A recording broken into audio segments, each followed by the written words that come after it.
Are you in conflict? Conflicts are common with colleagues, between couples, with customers, and within the family.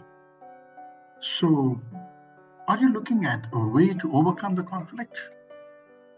Yes, you have a choice.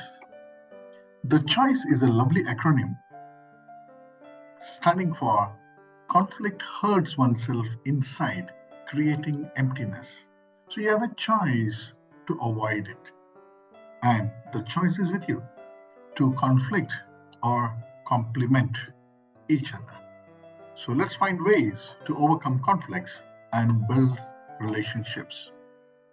When you look at interpersonal conflict, what is it?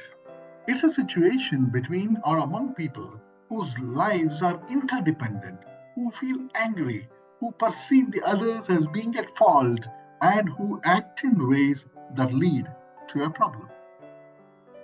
When you talk about conflicts, there are three aspects. The first aspect is all about feelings, emotions. Why? Because what you feel or what the other person feels is important. Second one is all about perceptions, thoughts, what happens in one's mind, what you see at stake and what the other person sees at stake. And the third is all about actions, behaviors, and how you act with others and how the other person acts with the other person, right? So now that's where the three aspects. So when you say what is interpersonal conflict, you look at two things. There is a disagreement plus there is a threat. What happens is, now this can lead to two dimensions. Either there is fear or there is love. When there is fear, there is destructive and brokenness. And when there is love, it leads to productive and reconciliatory approaches in resolving a conflict. But very importantly, in any interpersonal conflict, there is absence of trust. And that absence of trust leads to a fear of conflict. And that leads to lack of commitment. And that lack of commitment leads to avoidance of accountability.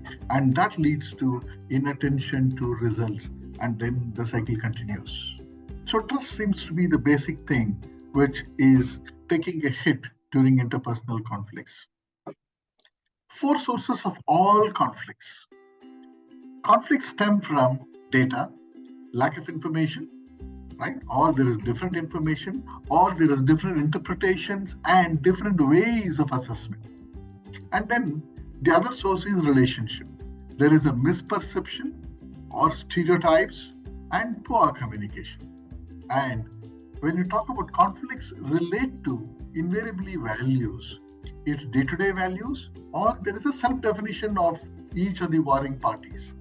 And these structural conflicts can relate to structures, how a situation is set up, who is involved in making decisions, and it could be geographical and physical relationships and unequal power and authority. All these four sources lead to conflicts.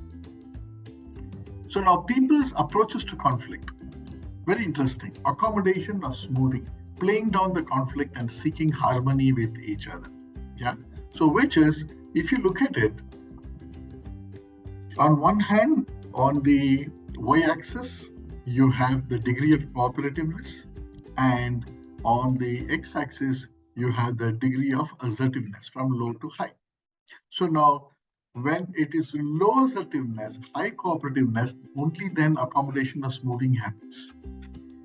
But when there is a degree of cooperation is also less, then it is avoidance or withdrawal. So what happens here?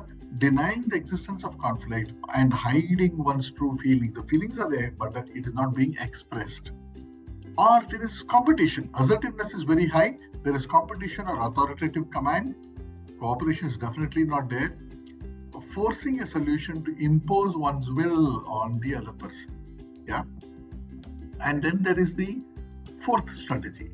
Fourth approach is collaboration or problem solving, where degree of cooperativeness is also high, assertiveness is also high, searching for a solution that meets each other's needs. And in between, there is a compromise, bargaining for gains or losses for each person. So you can also look at it, the same dynamics that we were discussing from 4 angles. Competing, the top one, win-lose, your needs are met. Collaborating, win-win, both needs are met. Avoiding, lose-lose, no needs are met, withholding, complaint. And of course, accommodating, lose-win, your needs are not met at all. So when we talk about conflict resolution, when to use conflict management styles, collaboration or problem solving is preferred to gain a true conflict resolution when there is time, a lot of time on your hand, and the time and the cost permit. Whereas you want to use avoidance strategy, may be used when an issue is very small, very trivial, or when more important issues are pressing, or when people need to cool down temporarily and regain the right perspective. Then, of course, you have the compromise strategy, right? May be used to arrive at temporary settlements of difficult issues or to arrive at quick solutions when time is limited. See, conflict is a wake-up call that the status quo isn't working. So you need to do something about it. And the fourth strategy is the authoritative strategy. Command may be used when quick and decisive action is vital, when unpopular actions at times must be taken. You don't have a choice. Then, of course, the accommodation strategy may be used when issues are more important to others than to yourself. When you want to build credits for use in later disagreement, right? So what are the 4 steps to managing conflicts better? In fact, there's a lot of research done by Fisher, Uri, and Patton. They outline 4 principles that compose principled negotiation. Number 1, whenever you're in conflict, step number 1, focus on interest, not on positions. Right? What is the overall interest? Second, don't be subjective, seek an objective criteria. Third, separate the people from the problem. And fourth, invent options for mutual gain. It is not a 1% gain, mutual gain. Yeah. And there are Walker and Harris gave us 6 practical tips. What are that? Number 1, avoid feelings or perceptions that imply the other person is wrong and needs to change. Number 2, communicate a desire to work together to explore a problem or seek a solution. And 3, exhibit behavior that is spontaneous and distraction-free. And 4, identify the other person's problem, share the emotions, share the feeling, and accept their reaction. And 5, treat the other person with respect and trust.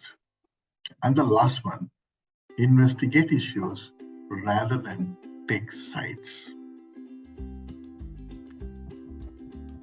The individual introspection to effectively deal with conflicts is of vital importance, and is all about values.